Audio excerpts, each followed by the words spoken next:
Hello, everybody. Welcome back to the Power Driven Podcast. Today's going to be kind of fun, a little bit of a old school reminiscing day because UCC Ultimate Callout Challenge is like right around the corner. It's around the corner. I leave with Josh to go to Indianapolis in 5 days. That's like right there. This is going to come out probably like right in the middle of UCC, possibly. So the Ultimate Callout Challenge is a big diesel extravapalooza. There's drag racing, dyno competition, and sled pull. And there's UCC competitors, the Ultimate Callout Challenge, trying to do one truck, 3 events, ranked scores each, and they're trying to see who can make the most power, who can go the quickest on the drag strip, who can sled pull. It is the biggest diesel event, both spectators and just like the ultimate trucks in the country show up to this event. Yeah. Because then there's that Diesel Performance Industry Expo there as well with booths. So there's a lot of 50, 100 booths there. And if you're lucky, you'll get to win a chance to come work for one of these companies like I did. That's right. Yep. That's how right. I got started. And so, so UCC, like Will saying, is just a massive competition. We competed at 3 or 4 times. 3 times. 3 times. We did 3 times, and Josh has competed this back-to-back sled pull champions, mind you. Yes, that's we weren't back to back. Didn't you lose one? And I think as a first. So second one, we got 5th place or something, and then we came back and dominated again. The second year we bounced on the track. It was but we did the biggest wheelie that year, so we won the wheelie contest. That's true. That is if that was in the points, it would have been awarded it. Hey, every magazine I saw had pictures of that truck with tires in the air. Right? Yep. They'd never seen sled pullers with front tires in the air. At that point, it's not supposed to happen. Apparently, that's not a technique or something. Yeah. Apparently, if you watch previous podcasts, like we make jokes and like if it works, we're gonna patent it. We did not patent that. No. So they also have that Outlaw Diesel Revenge, that race that Firepunk puts on. So now they've added to the show. So they have professional drag racing there as well during the days, and then they have a burnout contest, and then they have show and shine. There's a lot going on. So it's like the biggest diesel event of the year. That's why we usually attend every year, even if we're not competing, right, Meyer? Yeah. Right, Todd? That's far away, man. That's I'll be there. Yeah, Indianapolis is like a 24-hour drive for us. Our last time we went was 40 hours it took us to get there. So we don't have the best of luck of making it there in one piece usually. Yeah. So we're going to talk today kind of about like our experience at UCC, getting ready for it, things we did, our original build, how I made fun of Will and how he proved me wrong. Oh my, that's like my favorite part of the UCC. Really so is. It definitely needs to be showcased in this. Yeah. So it all started because our company was pretty new when UCC started. Young, relatively unknown. And the very first UCC event was actually held in Salt Lake City. So it was just up the street from us. And I went and spectated. Did you make it up to that at all? Or? I did not, but I know you went up there. And like we were not invited because we were nobody. It's the ultimate callout. Yeah, it's ultimate callout challenge. You have to get like the invitation only. Yeah, so you did not get invited. And why would I? Because who the heck am I at this point in time? I mean, they invited the Diesel brothers to that first event. That's how big of a deal it was. They actually I remember we were working with them a little bit. They were looking for some help on some stuff, and I think they ended up using our transmission fluid last minute because I brought some and I ran it back as their dyno timer was running out. They didn't have enough fluid in their transmission. And I said, "Hey, you need fluid." And he's like, "You got any?" I'm like, "Yep, I sure do." And I ran and it didn't work out well for him. Anyway, they were one and done, the Diesel brothers, on that particular event. And that was like the first, like, it was very exciting that first year. And the next year people were like, okay, this is something new. This is something cool. How did you find out about it? Where were you at this time? I was still in Wisconsin, and just being a diesel enthusiast, one thing led to another, and then they moved it to Indiana. Yep. And then all of a sudden, it wasn't just watching it in a magazine. And that was a 5-hour drive. I used to live in Indiana, so I could easily go there. My little brother still lived there. I could stay at his house, and we went and did that. And then I came out and I talked to Alon, and at the time was in the booth the first year. Yep. And sat there and chit-chatted with him. The weather was awful. I had all 3 of my boys with me.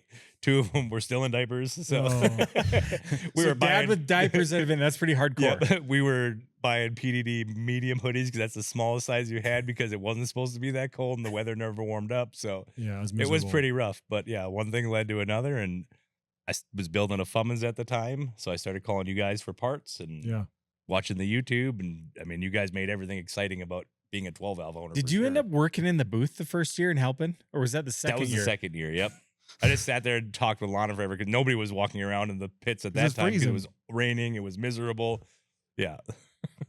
Did we even introduce him? No, we didn't. All right, so we should have been. So guys, Will Meyer, this is Will, me. This is Tim. Tim, we met at Ultimate Callout Challenge. Yep. He is now one of our lead salesman consultants, helps you figure out stuff with your truck. If you call in, you very well may have talked to Tim a time or two. And yeah, the way, like he said, the reason Tim works here is we met him UCC, and he was great. And so he said, hey, just you should move out to Utah. Yeah. Just a fan that wanted to help you guys out because the second year you guys showed up, and what was it, like 15, 20 minutes before you had to get the truck inspected, or you guys couldn't compete that weekend because of all the issues coming down with Mac. And yeah. So I was there as you guys posted on Instagram. We're 5 minutes away. I walked over to where you guys were pulling in and just started helping. And Will's like, who are you? And I'm like, I'm Tim, yeah. And then he's like, Tim. And I'm like, 04 Cummins on Instagram. He's like, oh, okay, I know who you are. This is Tim, guys. He's going to help. And it was just, all downhill from there. The second year, the second year is when I helped you guys in the booth. I wasn't working for you. You guys were just so shorthanded the whole time. Everybody was so friendly. We just kind of hanging out in the booth. And one thing led to another. People started asking me questions. Sure, I can help you with that, So the one unique thing with Ultimate Callout Challenge is it was supposed to be a challenge to pit all the shops against each other. Which shop can build the best truck? And predominantly at that time, those multi-event type trucks that were doing, there was a thing called the Diesel Power Challenge. The magazines did in Colorado. The most dominant trucks in that were Dodge Cummins. And there was some Duramax guys kind of coming up in the ranks that, in fact, I think Nick Diamco won one year when it was like 700 horsepower. And then the Cummins boys came out and said, no, you can't. You can't have this title for long. But so that was the premise, was get Ford versus Cummins versus Chevy, or basically Power Stroke versus Cummins versus Duramax, get them all there, all the big shops, give them a legit sled pull track so they could really sled pull, give them a legit dyno where everybody's on the same dyno, because everybody talks about West Coast correction factor, mountain correction factor, West Coast pixie dust, and they're like, put all the smack talk, we're on the same dyno, same day, lay it down and in the middle of the Midwest. See who could do what. And they moved to the Midwest because more of the competitors were out there. So they made all of us guys from Utah commute. But so we showed up, and what was unique is the most dominant platforms were either Common Rail Cummins or Common Rail Duramaxes. And we had a mechanical truck because we were, mechanical mafia guys. And our biggest gripe of the first year is there was no mechanical trucks in the event. We're like, dude, how can you claim the Ultimate Callout Challenge and not have any mechanical trucks in there? They still own the sled pull world. And at this point in time, Conrails have come a long way, but they're not what they are today. Yeah, they weren't nearly as dominant as they are today. Yeah. And so, you got to have a Conrail truck there. So how did we even get invited the second year? I'm sure you had something to do with you. So I put some dyno runs when you're making 1,800 horsepower on the dyno with your mechanical truck. And James Brendel called me up and he's like, you guys need to come to this. And I'm like, oh, okay. I'm surprised you would invite me after I posted this. Little old me, really? Purposely trying to get invited.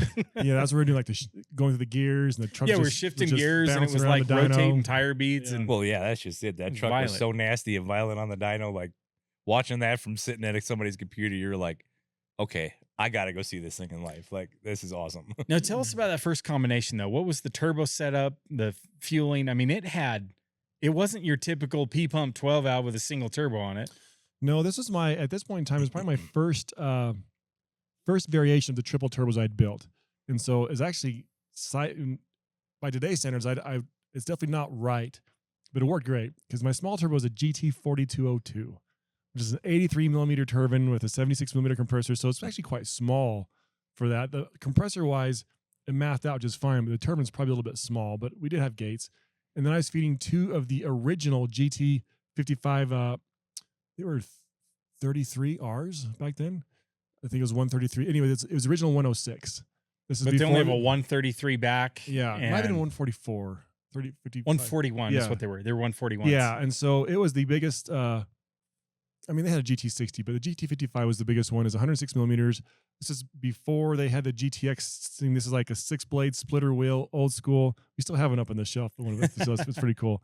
But I had two of those. And back then, a big setup on a common rail was one GT55 feeding like maybe a 480 or a 475 or something, or 467. Yeah. It wasn't, and you had two of them. Yeah, and the reason I was able to get away with that small manifold charger is because I had an interstage cooler. I went from those 106 into a monster Bell intercooler, and that fed the inlet of the 4202 which went to another monster Bell water to air intercooler. And yeah, it made the power really easy. It's awesome. And we quickly were finding we were having a hard time keeping engines alive. In our first year, everything was fine on the dyno, and I think we'd maybe even broke a cam at that point and started having some problems because then that wrecks valves. But our first year, the big problem was we showed up and the intercooler had sat over winter and it had just enough water in it that didn't get fully drained out. It had cracked and split the core. And we were so late getting to the vent, we didn't have any test time. Yeah. And your very first run, drag racing, was the first event. As soon as it hit about 60 pounds of boost, the truck just pushed a bunch of water through the truck and it just nosed over. Because the intercooler was cracked and so it would fill up with water, and boost could go by the water and not do anything. But once it hit about 60 pounds, there was enough volume of air would wick that water and snuff the engine out. The intercooler inlet and outlet were on the top of the cooler, so the water was just at the bottom, and you had to have air velocity to actually get that water to the top. But yeah, when we were preparing for that, we had broke a few cams. This is when like we were trying to figure out like helical gears, tool steel camshafts, because we broke camshafts, we broke cam gears. That's when we learned the German gear was crap. Yeah, the West German stock cam gear is trash. Yeah, out of the first gens. I mean, it's fine for stock truck, but it is not good for a 16 millimeter injection pump. Yeah, so we broke that. We broke gears, and did we get straight cuts that first year? No. You did that cam snout. That support on the end of the cam. Oh, that's right. We built the whole front cover. The whole front cover to support the cover. Yes, that's right. Oh man, I forgot about those things. But anyway, so we go drag racing. Keep in mind, like, there's trucks in the parking lot at this event that could easily run. There's lots of 12-second street trucks even at that time. So there's 12-second street trucks out there. We barely, and they're still doing quarter mile. We barely could do a 14. I think we ran a 14.1 or we ran a 14-second quarter mile. I mean, we might as well. We were the laughing stock. We were the slowest truck there. No, everybody was just like, mechanical trucks suck. You guys have all this turbo but the truck would like launch hard, very violent, and people would be excited, and then it would nose over at the 60 foot and it shut the truck off. It sucked so much water. I remember that every time. You're like, oh, what's going on? And then it would cough and work the water out, and it'd come back up on boost and snuff. It would snuff 3 times in 1 quarter mile. I got 14 seconds out. Up, down, up, down, up, down. That was awful. I couldn't imagine being in the driver's seat doing that. So bad. So then we figure out the intercooler's cracked. Well, hold on. I want to do more of the build before we get to the event. Like the whole build was like, okay, we were definitely making power.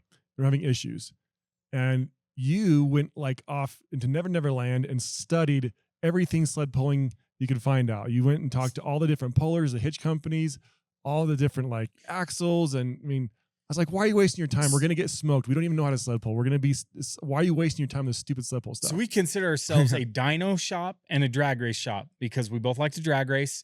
And that truck had been like low 10s many times before with way less setup. So we thought, throw a bunch of power at it. No big deal with more power. It's just gonna go. And then, you'd been like 140, 60 foots. I mean, that's plenty that's all my truck runs and runs 9. So I mean, we thought we had an easy 9-second truck, which would have been very competitive at that time. And so we did that. We had dyno. We knew we could make good power in the dyno, but we didn't know anything about sled pulling. And we were a new shop, and you only have so much budget to pour into things like this when you're a small shop. Yeah. So you gave me $5,000. Is that what I said? You said $5,000 is all you have to sled pull with. That's it. And you came up with that with $5,000. And so I called. I didn't know anything about. Everybody's like, a factory hitch won't work. It'll rip off. Factory transfer case won't work. They're like, so if you actually make 2,000 horsepower like you think you do, that's what all these shops I'm talking like you think you do. Right. Like you don't make 2,000. I'm like, dude, I have a dyno. Do. Anyway, so they're like, if you're telling me you really have super stock power, you have 3 big turbos on there, big boost, big injection pump. They're like, you need bigger drivetrain. There's no Dana 80 axle that will hold that. And there are a lot of guys suggested we just turn the power down to like 1,1300, run dual all-terrain tires like all the other competitors are going to do. And I was like, heck no, we need traction. Because the first event I saw, the traction was a problem. Although they tried to get a professional track, the one in Utah, traction was a problem. Here, it's so much sand and stuff. Like, good luck getting a good track. So I called up, I remember Randy at Performance Pros like, well, you need this drawbar hitch and it ties into the axle. And I was like, okay, sweet. And I was like, what kind of deal can you work me on that? And that was like, I don't know, like $800 back then is the hookup price, you know? And then I needed a transfer case. So I called up SCS, and they make those drop boxes for monster trucks. And I told him the kind of power, and he'd never mated one to an automatic transmission. He's like, well, everybody else is doing a drop box reverser. I was like, 1, I don't have money for that. 2, Todd doesn't know how to drive a drop box reverser, and neither do I. And 3, we sell performance automatic transmissions. I'll be danged if my truck is not going to have my transmission in there, you know? And so we had them made up the bolt pattern to replace the 4-wheel drive. So that was like $3,000. So 3 of my 5 budget went into the transfer case, and almost $1,000 went into the hitch stuff. So what do I have left? Like axles. So they tell me I need this SQHD. I don't even know what that is. So I go to the local semi shop, and he's like, yeah, I got one back here. It's 488 gears. And I'm like, all right, doing some online calculators. That's pretty normal. So I get this semi axle. And then I was like, man, I need a matching front axle that'll do this, because the Dodge Dana 60 won't hold it. Well, I find this 488 gear set axle in Arizona. F650 or it's something. from a Ford F650, this heavy duty Dana 60. It happens to be 488 gear set. And I think I got him down to like $600 or something on that one. I think the junkyard axle I got under 500. Yeah. So I've got axles now. Well, now I got to get tires and wheels. And so your budget's very slim. So I get out of money. So there's this website that's like the pull off or something like that. I found these old has-been sled pulling tires. Dick C-Picks, baby. Some old Dick C-Picks. They were double cuts, and they weren't all matching because there were different generations of them. And so although they had the same call-out size on the sides, they were slightly different. Well, I got 4 of them that matched and 2 more that were a little bit bigger. And so I went to town, and I think I got all those for, I think it was $500 delivered, including the freight. The guy was basically giving away, you pay the shipping, because they were dry rotted and old. And so I got them. I got some steel wagon wheels from Summit, some like Super 8x6.5 lug. And that was my outer back dual. For the inner one, I cut the hub on those SQHD on our lathe and made this weird bolt pattern to fit this this other weird wheel. And then on the front, I got some steel F550 front wheels, cut the center hub out of them, welded them to some also cheap Summit little hoops. And essentially I might have been over budget a little. Let's say I was $5,200 into it. And we had this ridiculous bolt on front rear axle transfer. Oh, drive shafts is another problem. They're like, a 1480 drive shaft won't hold. They're like, what's the point of the SQHD and everything? And they say the problem is the slip joint breaks on them.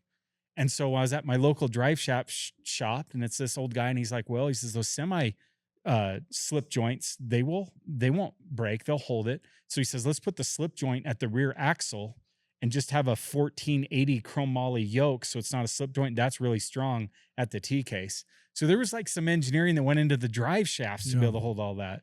And then we did a weight box, and the weight was high enough. They allowed you 8,500 pounds that first year. And so by the time we put 8,500 pounds, it had bottomed out the front suspension on the stops, which I didn't even know was a strategy, but just dumb luck. The weight was high enough. Yeah. That's where we ended up. And so anyways, now back to the now. vent. So now we have a slip hole set up, and it's ridiculous. We have dual cuts, which I've never seen. Nobody's ever seen that. I still don't think it's been repeated. Dual cuts in the back, on the front. And the tires were dual cuts. So people see you got dual cuts on dual cuts. Yes. Because the tires were special cut It too. literally is the nastiest looking setup in real life. Ever. Like, still to this day, like I scroll through old pictures on my phone from those UCC days, dude. It's like, okay, that thing is just, like, if I could daily drive something like that, I would every day. Like, it was so nasty looking. Not only was it low, it just sat so wide. And I don't think we had posted any pictures before either, right? No, you didn't. That was like, so you nobody knew about it. It was there. like a big reveal there. And I think it's because I called around and they said I was actually trying to get us mat tracks. I remember that, but I couldn't get a deal. Right. I was trying to get tank tracks because there was no rules, and I couldn't. Lots of conversations with these people, just so you know. I can only imagine. I mean, I spent a lot of time with mat tracks and decided that this was the downgrade from the mat tracks. So everybody thinks Heavy D Sparks invented these big tracks on stuff. Dude, I was messing with that in 2018, 2017. 2017, yeah. Oh my gosh. Because the first year was 2016 and 2017. We were trying to put tank tracks on the Godfather. But I never did it, so I wasn't the first, but I was trying. So anyway, so we go through the vent. We suck at the drag strip. We're dead last. We had a cracked intercooler. By the time we found it, the time had expired to make runs. Yeah. But thankfully, we'd found that. So then we just took the water out of the intercooler. Now it's just a heat sink. It's still in the system, We're still running the intercooler, So but it still hold the boost. It just the boost was leaking to the water side. So we just put a cap on the water inlets and outlets. So now it's just a heat sink. There's nowhere for the boost to go because we just capped it off.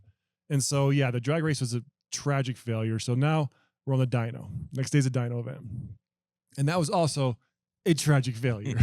So we'd made, I think at that point we'd made like around 2,000, maybe even 2,200 on our dyno. So we knew we had 2,000, which was at that time very competitive. I think the winner, like when Baca on a good year would do, the first year did like 25 or 24.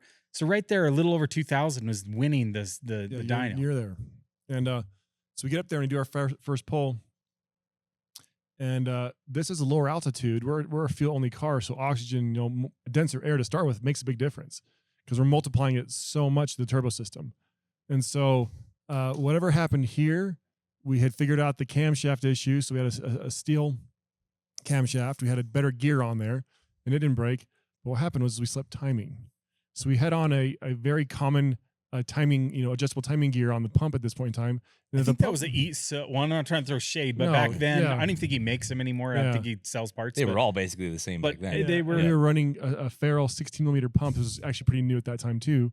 And it takes like 100 horsepower to drive, where the typical 12 or 13 mil might take up to 30 horsepower, 15 for a 12 mil. So we're taking 100 horsepower of drive energy on a hub that really hadn't been tested at that level, because all the sled pullers were using the Scheid style hubs or the Hazley ones. And anyway, continue. So basically, we slipped timing and we didn't get it. I mean, it just didn't work. We didn't get a good pull. I want to say it was like under 800. I think it was like 750 horsepower. So we're like, that's all it made. Like our street trucks at this point would destroy our race truck that we entered the competition with. I mean, we just suck.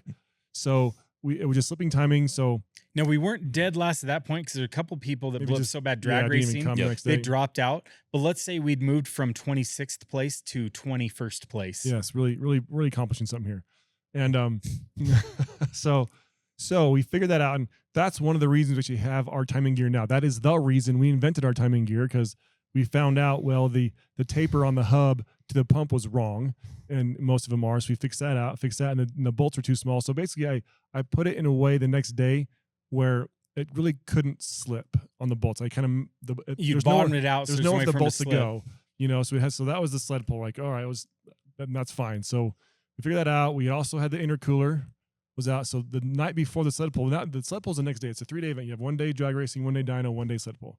So now overnight we have to do the transformer truck. We've got to get that thing in the air, pull off all the axles, put in the new axles, which is a lot. We didn't have a forklift that first year because we didn't on the ground. You guys did all that. I mean, I still because we didn't know we needed a that, forklift to do that easily. We're using like cherry pickers to lift trucks up and axles, but it was like all night. Like our pits were running, loud generator. All the other competitors hated us, and they're like, "What are these losers doing? They're in last place, And we work all night. So much work to the truck that just sucks.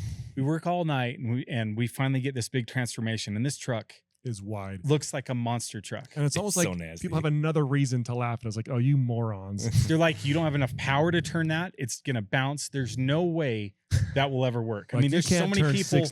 Oh my God, you can't turn 6-dick CPX. No way. You can't turn double cuts with that little weak engine. And what was going through your mind, Todd? Like he's probably right. We're going to find out. I don't know. Were you trying to make sure your foot went through the floor? I feel like one of you were like, someone said to take the rear duals off and just like run the single duals. And I wasn't here for this, but I heard stories. Yeah. And we're like, no. They're like, we're going to go down in fashion. Okay. Yeah. Like we spent time and money on this. We're putting them all on. Yeah. There's people telling us that, I mean, it was a hodgepodge. And I remember hearing Levon Miller. He's telling me a story and he's like, dude, I hear you guys driving that truck and I hear that freaking drop box whining that transfer case. He's like, do they have a freaking drop box on that truck? And he sees the tires and he's like, oh my goodness. He's like, I don't know how it's gonna work, but I'm definitely gonna watch. Oh yeah, and Lenny from DDP, he's just watching us with the drinking signs like, I don't know what's gonna happen, but I'm gonna watch. It's pretty funny. So like, even though we had sucked completely up to this point in the competition, people were smiling and we were having fun. The crowd was there and they're hanging out all night with us, putting this thing together, watching, drinking, having fun with it, and we just. And then when we get to the starting line, a lot of the camera social media people, they were the more advanced competitors were later. And so they were kind of focusing. There wasn't really a lot of camera attention if they didn't notice the look of the truck. And so a lot of people were like because I mean, it's like you don't watch the loser at the race. We're like in the Special Olympics, and everybody else is like elite athletes at this point on the performance level. Yeah. And so, I pull up and tell us what's it like. This is my first real hitch to a sled. I mean, I've never sled. I have sled pulled once before, but it doesn't count. It really did not count. I've never sled pulled anything of any kind of power. It was a stock truck I sled pulled. Okay, so and a 12 out at that. And so this is a totally new world.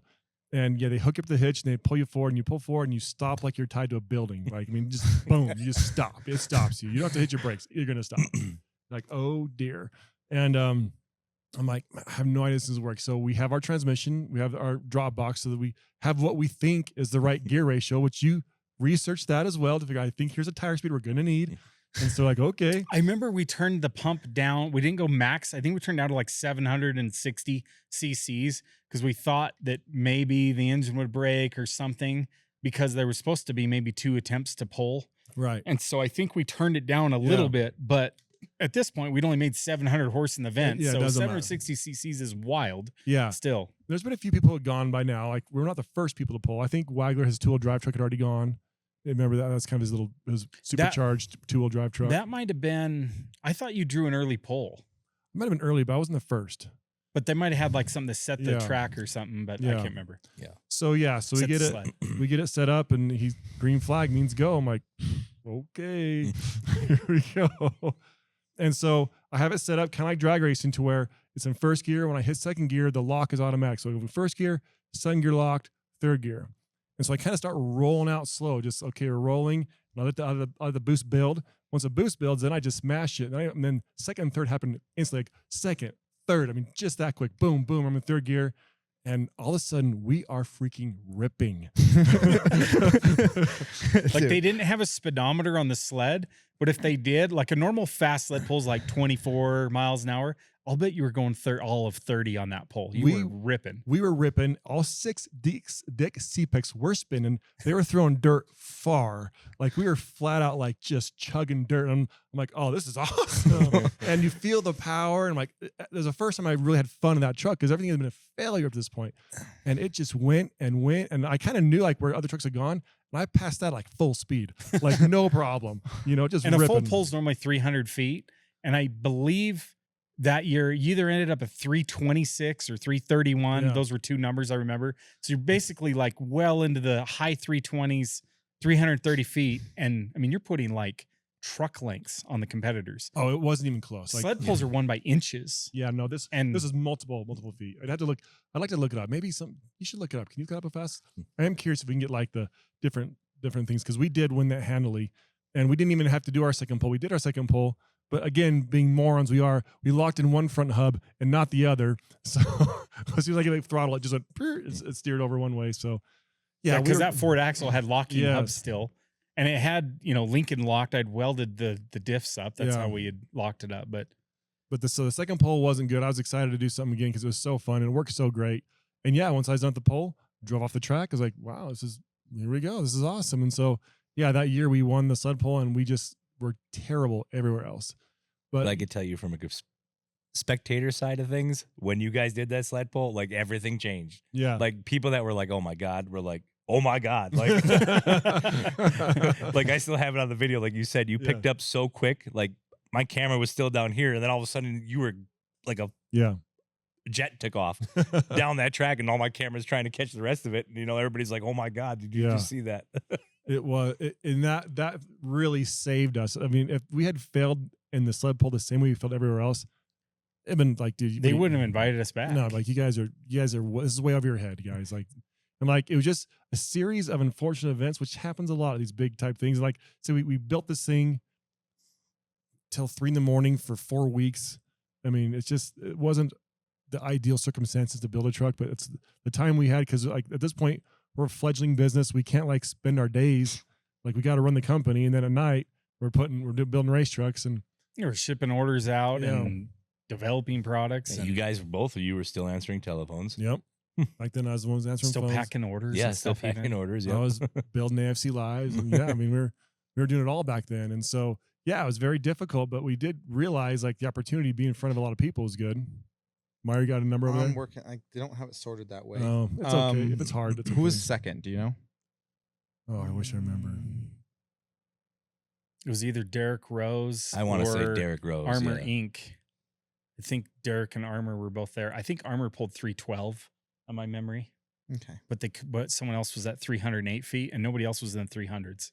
Everybody else was in the 200s that year, or less.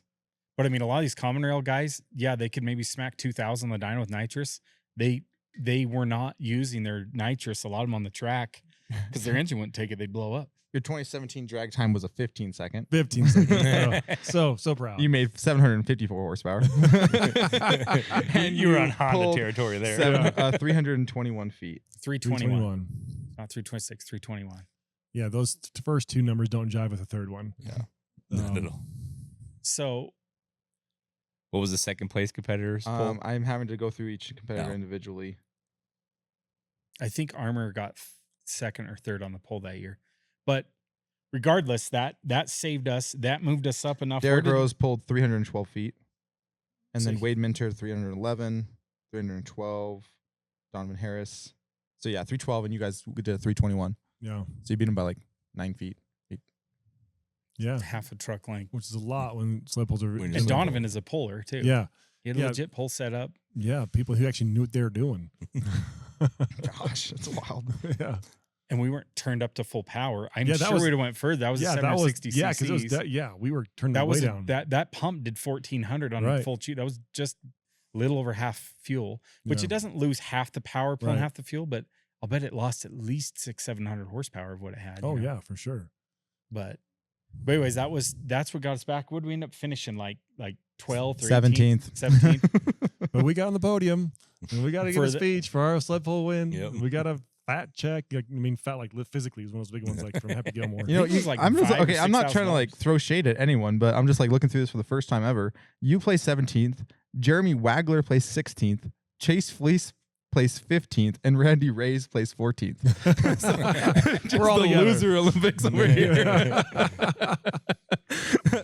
Anyway, continue on. Oh, and Sean Baca got 13th. Yeah, so it's all difficult. I mean, it's It's a very strenuous special event, truck and to like do it- that event. man, Like, yeah, to get through all absolutely. three events. I mean, honestly, if you took a truck that could not win, you'd probably be top 10 just because you wouldn't break. Yeah.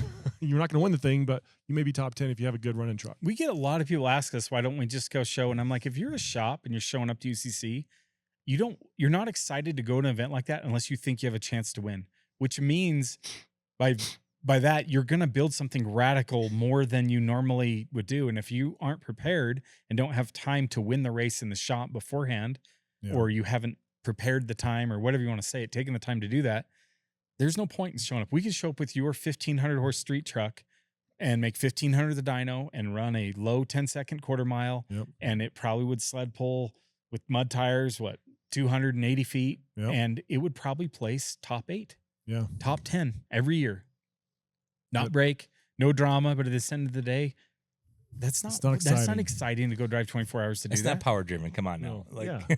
that's why you guys made the name for yourselves. Like that's how you got the fan base and everything else. Not only with all your tech tip videos and stuff, but like those first years of UCC really gained you guys traction. Oh man, I think these people like appreciated we embraced the suck and we didn't stop because a lot of people, Stop. a lot of people stopped honestly in that event. Like, we're like that second night, a lot of competitors just hanging out. They're watching us work because they're just hanging out and they're drinking, and I don't blame them. I'm like, dude, we didn't come here for that. Like, if I'm here and I have If parts, we didn't have such an elaborate sled pull setup, it would have been very tempting to stop Yeah. after 2 loser days.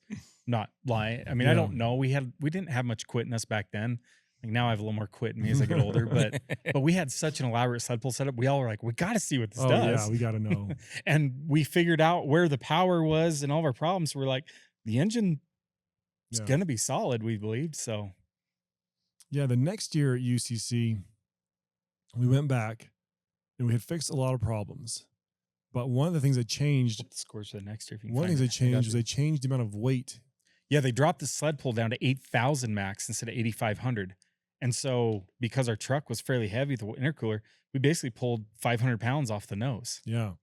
Or maybe And- it went down to 8,200. thought it was I don't 8,000. remember. No. Was it 10,000? It wasn't 10. That's too heavy. I think 8,500. Yeah.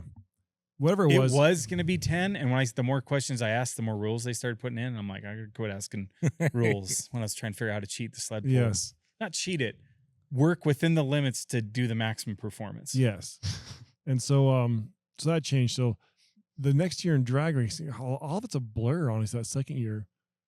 We drag raced. You did a 10-second quarter. That helps. So that's not like particularly impressive.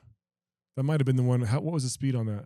This is still quarter, right? That might have been the one that was like 100, way. Yeah, that's in quarter. It was 10 in the quarter. I think it went, if I remember right, it was like somewhere in the 130s, like 136 or 138. Not impressive, but because you back half so much, it was. Yeah, the truck was terrible. Like, we like drag racing, but the fact of the matter is that truck was awful. It had so much power. It was like uncontrollable. Yes. And we spent at that point, it was still you guys. I wasn't there at this one either, but you'd spent all your time trying to make the engine work and survive and make power. Like, not a lot of effort was put into the chassis. None. Zero. It bounced so hard and so Yes. violently. I mean, I remember watching that thing. It would come up and then hit. Oh. I couldn't even imagine being in the driver's seat. Like, it had to have been.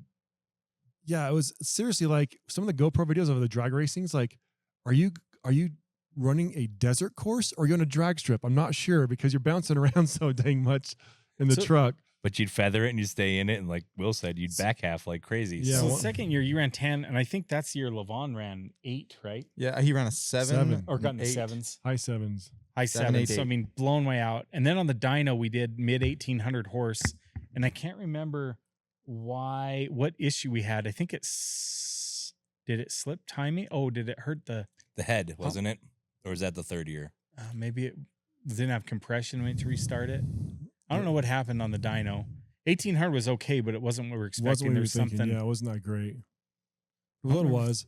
I don't remember if it was slip timing or what the problem was in the dyno. One of the years you cracked the head and you had to put the half ring head to the backup motor. That was the second year. that was it. the second Yep. year. So we had so we cracked.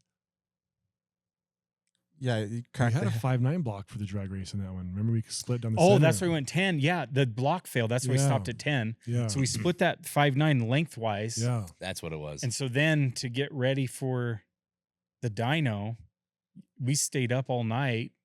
With another And engine. And that's how I ended up helping in the booth because everybody was so tired and Yeah.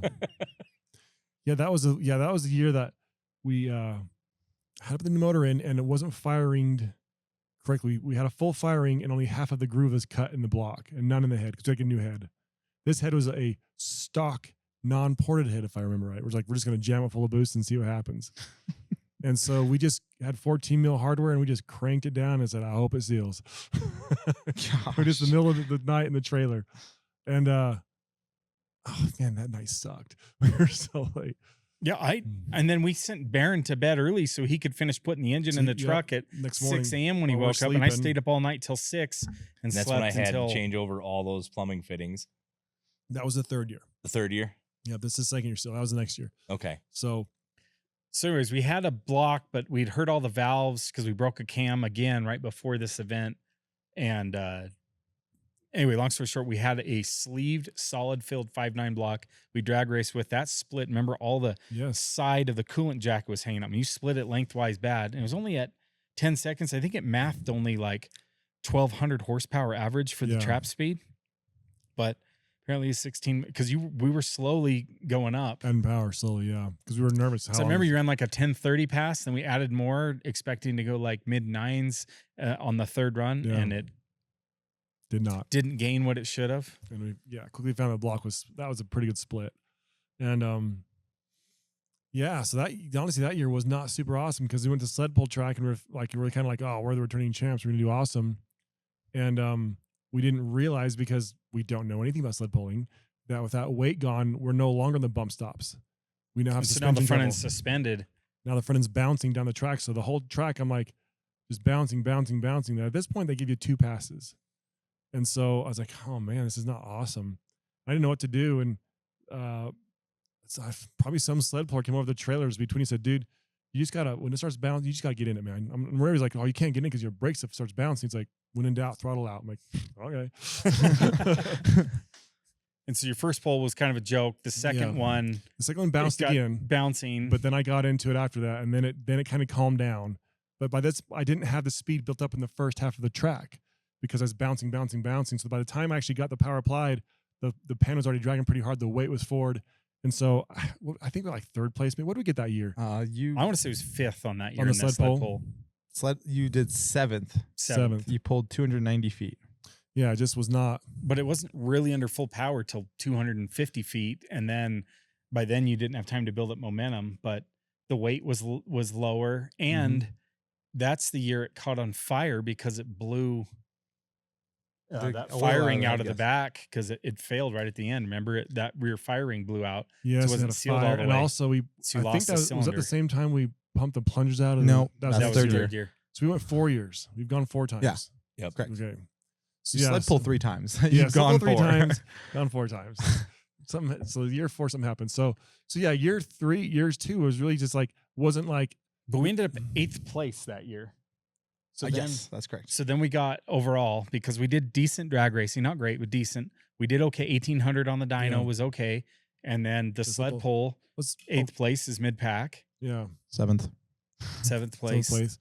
So yeah, so at this point in time, the next year, were you there for that year? Or is this the next year you came Yep. back? This is 2019. This is the year I was there for. I had worked for Power Driven for like 4 months, 4 months. 5 months, something like that. Yeah. And at this point in time, we had met Josh. I remember Josh being in the pits. Might have been the first year, and he started himself on fire. That's probably the first year because That was the first year. Yep. Yeah, he like got too close to the little heater there and lit himself on fire. I'd take him to You take him to the Instacare. Yeah. This guy, we don't He's even- like, it's okay. And it's like secondary burn on your calf. You're like, yeah, you probably should go get that looked at. yeah, at this point in time, like he was a friend of the company. We called and talked to him. He was definitely like passionate about this stuff, and he came to UCC and And wasn't he doing a qualifier? Yeah, he was doing qualifiers. Mhm.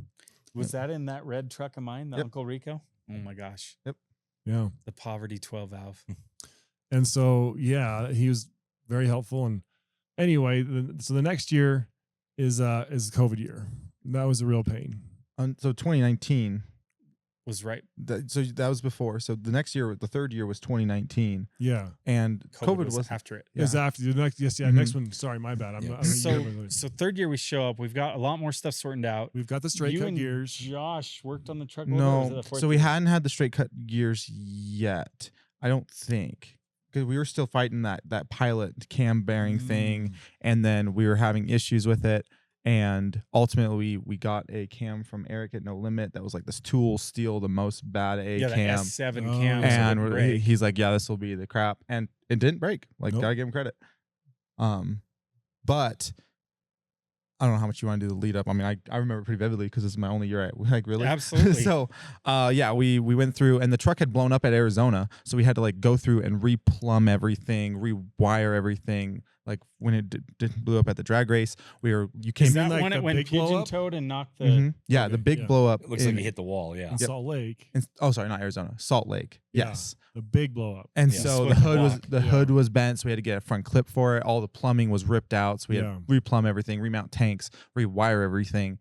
You also, with the engine issues before, you wanted to have 2 legit engines, Yeah. one good one backup. And you guys, we were doing like our due diligence where we built the main engine, we put it in the truck, we dynoed it, whatever. Then you built the backup engine. We swapped that engine into the truck, dynoed that, made sure, and then went back and forth. And all this whole time we're fighting the cam issues of some form, because tubes and that valves and that stuff. pilot thing. No, That was that- the next the pilot thing, it was good in theory. Like we're trying to brace the front of the cam so it wouldn't like snap Yeah, off. It did not work. And it very didn't. good. It worked good in theory. It didn't work. So we were fighting those issues all the time. I mean, we're making like pretty good power, having to cool it off between runs because it's all water tanks. So like Right. every run took hours to actually go from run Yeah. to run, and then it's breaking. It was having cam issues, whatever else.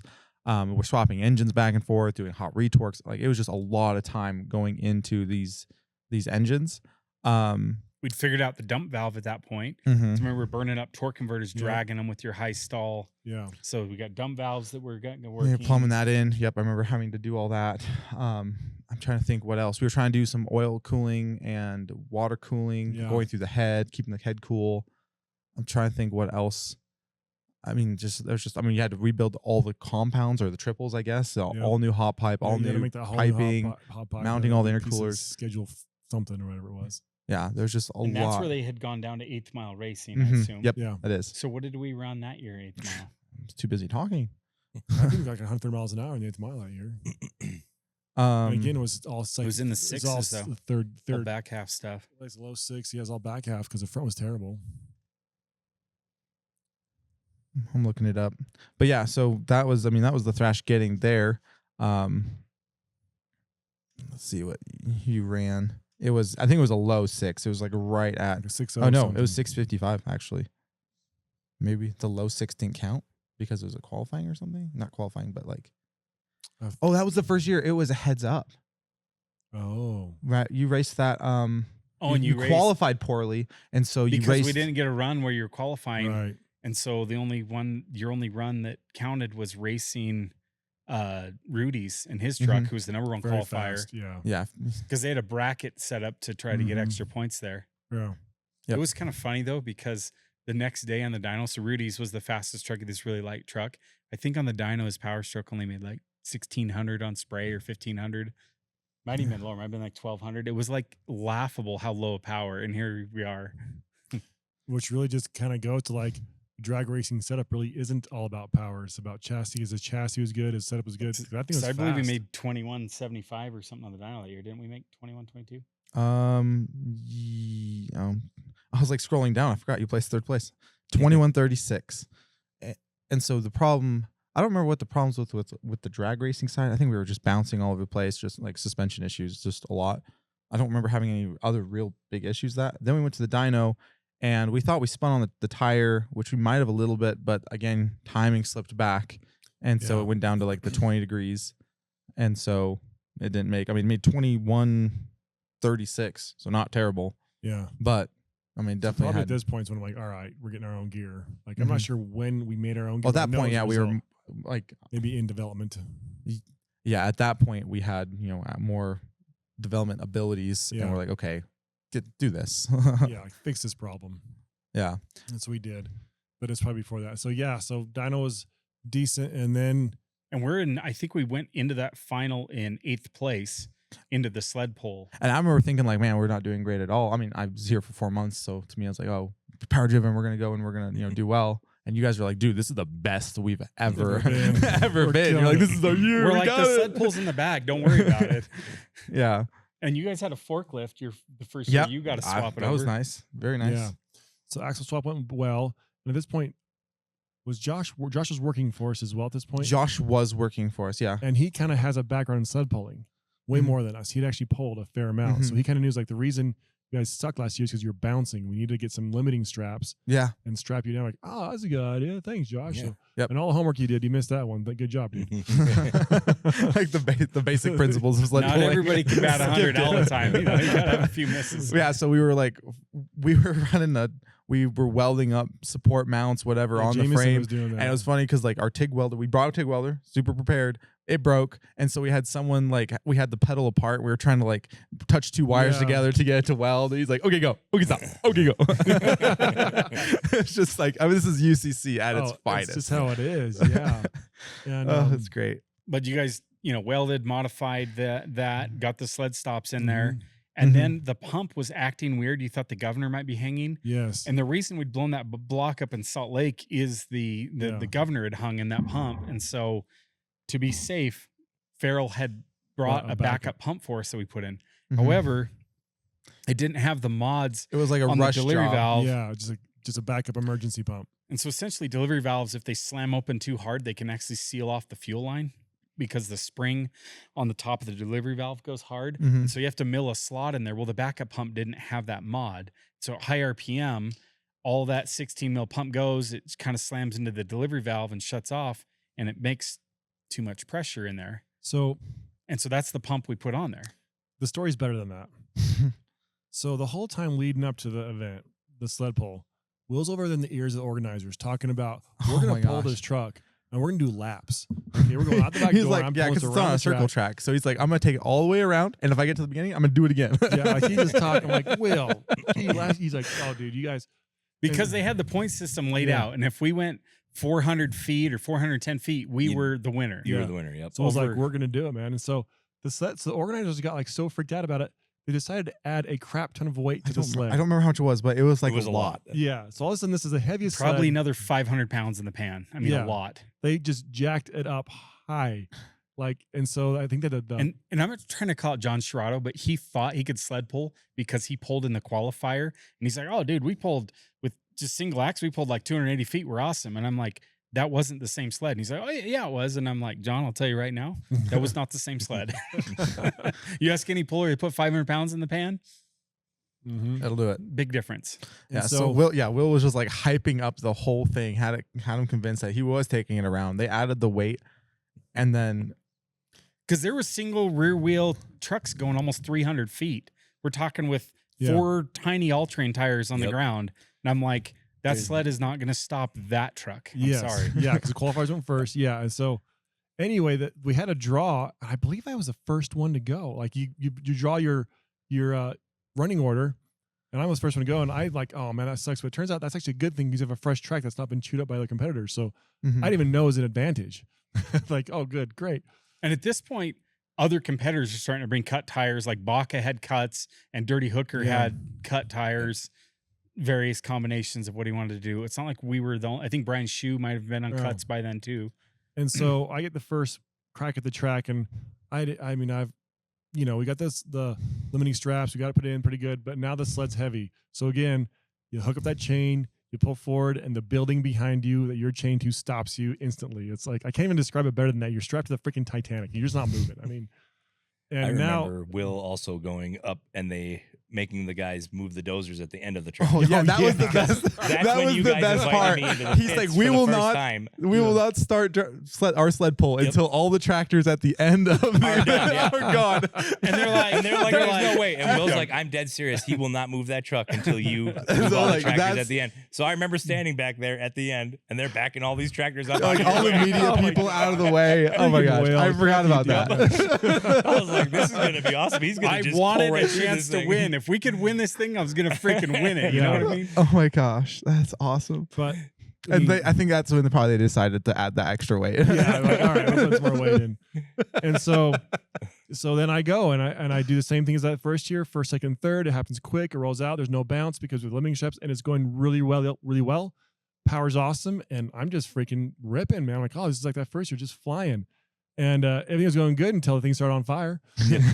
Yeah. Well, no. So like halfway down the drag strip or the sled pull track, Lost it the sounded like you were Different. starting to miss. Yes. And I was like, oh no. But the truck kept going. It kept making power. Like you stayed in it. I was like, dude, my man, right Yeah. there. Let's go. My Never man. lifted. And Yeah. then at the very end, like it sounded like it had even a worse miss. But after, even while it was missing, Still going. it still was spinning those all 6 tires all the way to the very end. And you let out and they stopped spinning. Yes. And And at this point, And it's shut off. yeah, shut By off. itself. Mhm. Yep. And remember the data log on the fuel pressure? I don't. So 2 of the Oh, plungers were yes. hanging out of the pump. Yes. And so the case pressure dropped all the way to 0. And when the third one started coming on seats, you're basically a 3-cylinder Cummins, and you had 2 full gushers, and that your lift pump pressure went to 0, and now it started sucking air, and Yeah. it just wasn't making so any power. just to explain it, we kind of hinted on it earlier.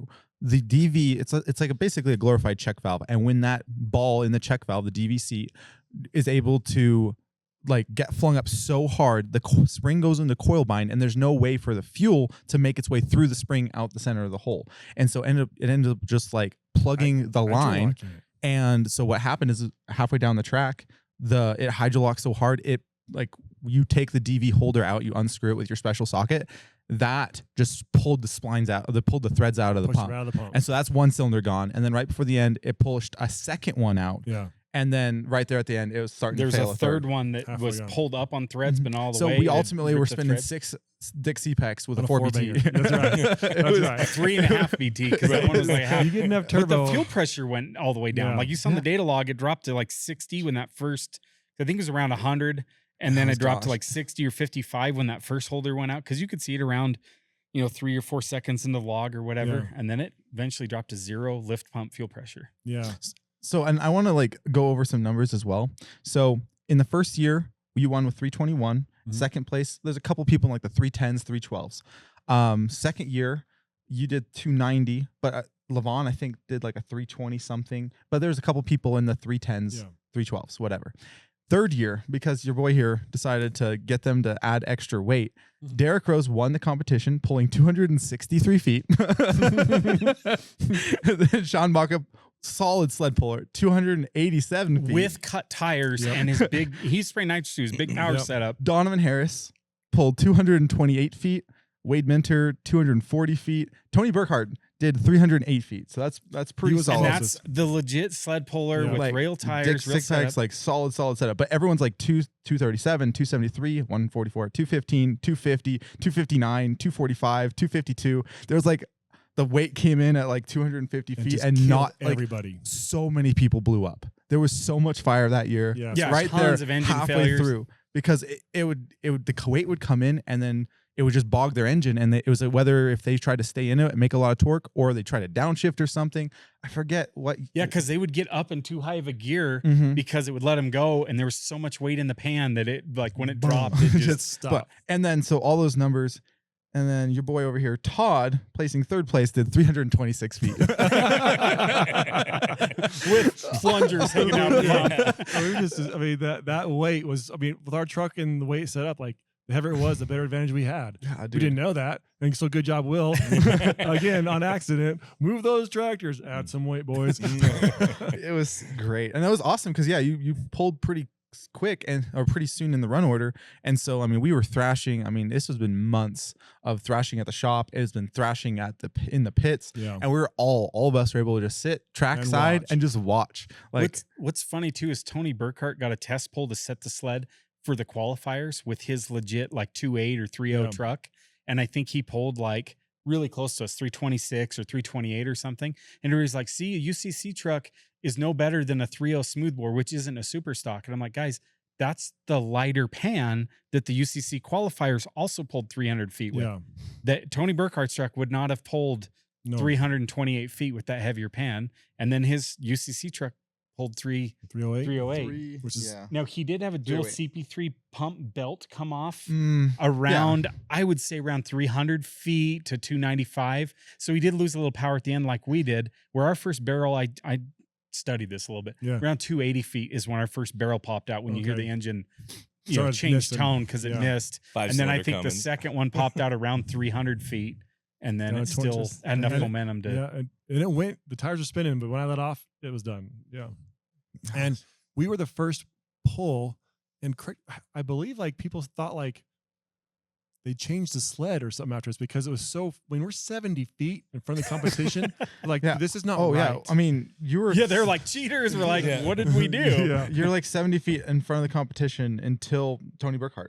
Yeah. Which he was the very last pull of the day. I mean, think about it. And so Derek that had was- just hit 3,100 horsepower Yeah. the day before in the dyno, and he's out there and he pulls Derek didn't. No, he did 2503. or 25, but he won the torque. Didn't he hit 30? Yeah, 3783. foot-pounds. Yeah.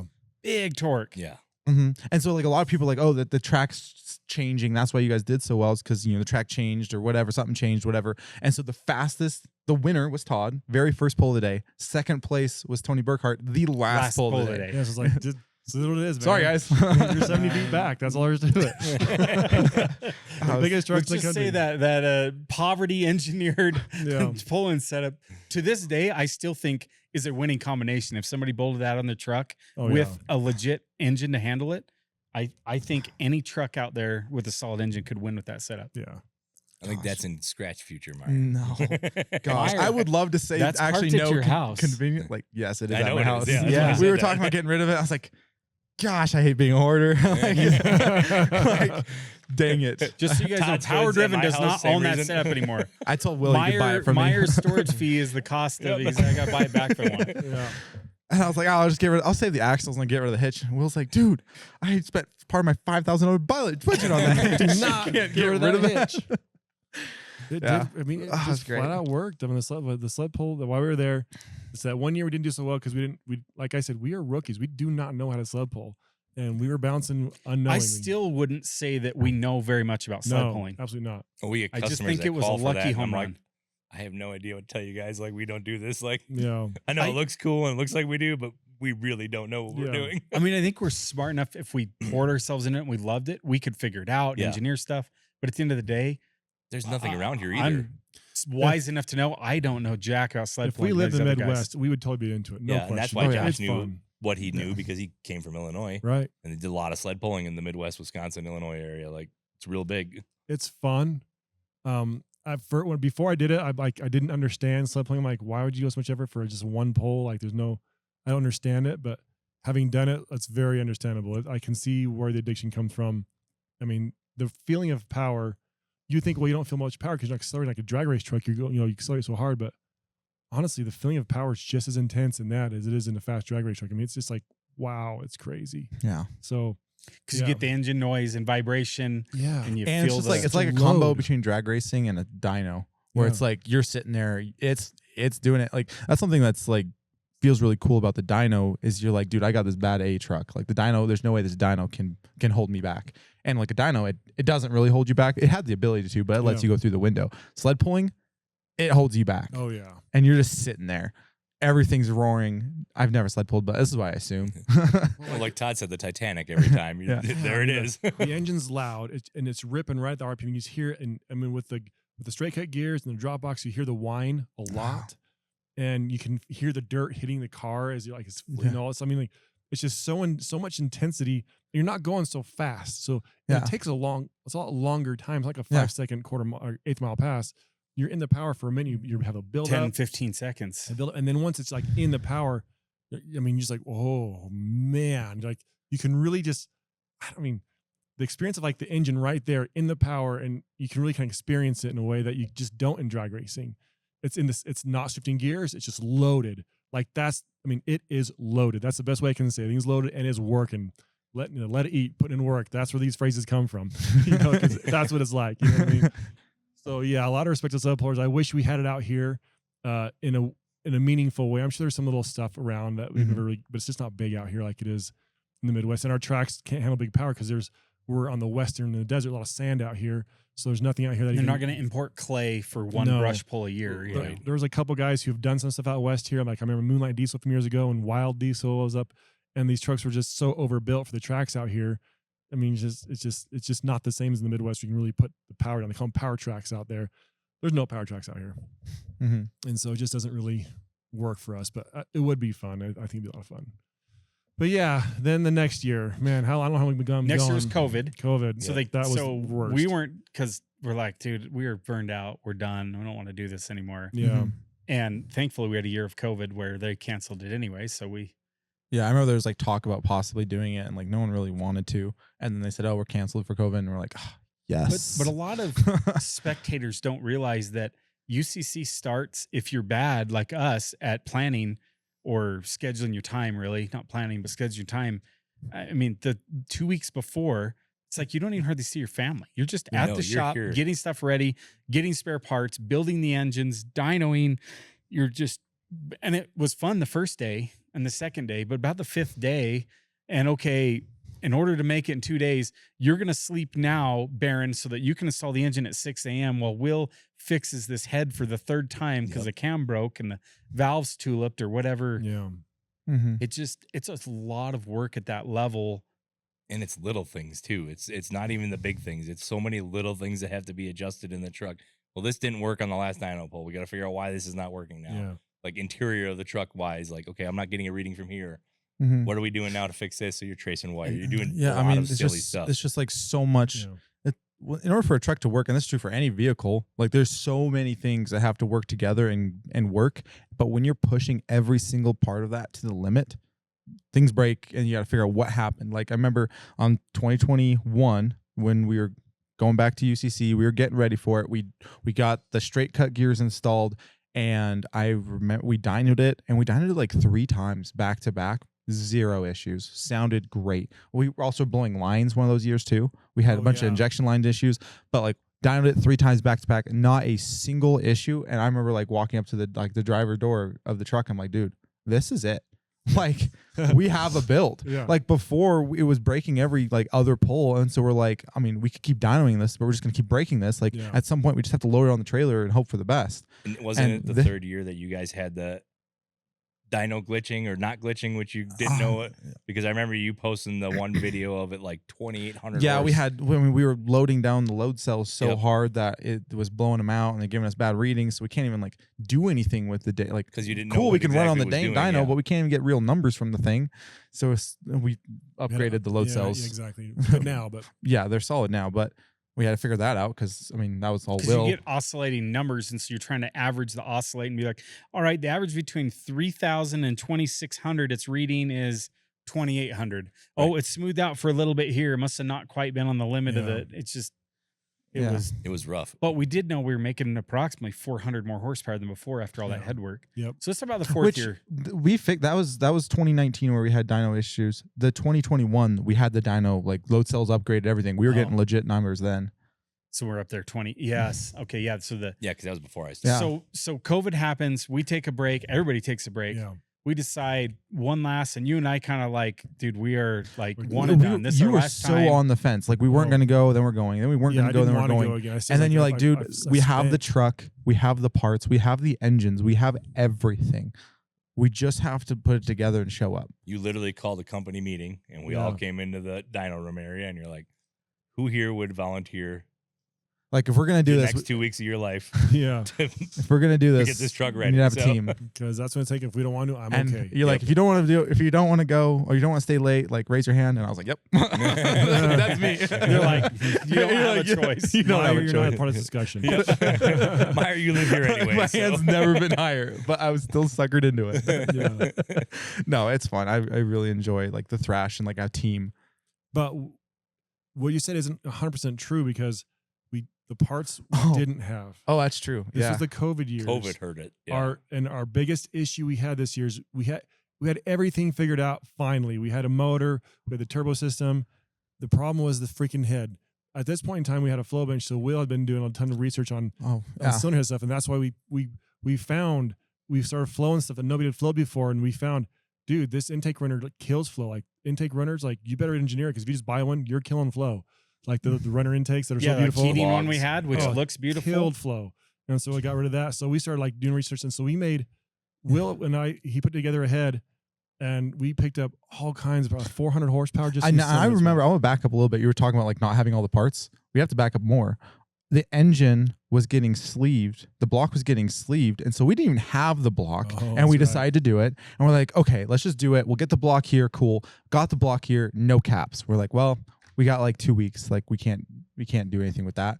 And so we're like, okay, we're not going to go. And then you call me that night and you're like, he's going to overnight the caps. I'm like, mother trucker. I thought I was out of this. Yeah. Anyway, so then we were trying to build the engine, whatever. And I wasn't a proficient engine builder at that point. At any time I built like one engine. Yeah. And like no one was at the shop. And I'm like, dude, I guess I could figure it out. You know, so there's like total seal rings with the diamond pistons with the button cap pins, whatever. I was like, dude, I can slap pistons and motors, you know, with the best of them. So I'm putting it in there, and then you called me and you're like, hey, what are you doing? I was like, well, I'm currently assembling your motor. And he's like, oh, cool.